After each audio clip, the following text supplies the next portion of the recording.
ერთხელ პარიზში მითხრეს სახლში ნამდვილ ველინგტონს და ბიფ ბურგინიონს ვერასდროს მოვამზადებო. არათუ ვერ მოვამზადებ, გადავწყვიტე რომ ფრანგული კლასიკა ქართულ საფერავს შეუხამო.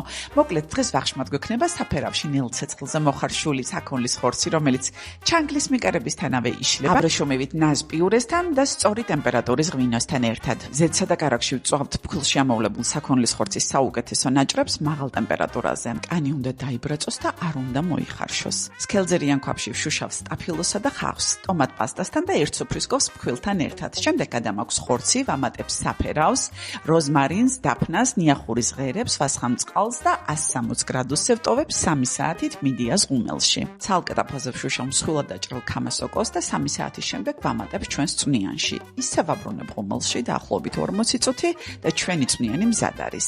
ხორცი მოხარშულია, წვენი კი ბლანტია. ახლა კი მიდიას ბრენდის ღვინის მაცევრიდან გამოვიღოთ სწორი ტემპერატურის ღვინო და ჩამოვასხათ.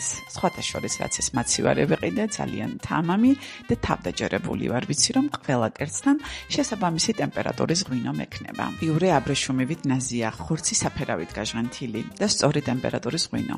აი რა არის ნეტარება.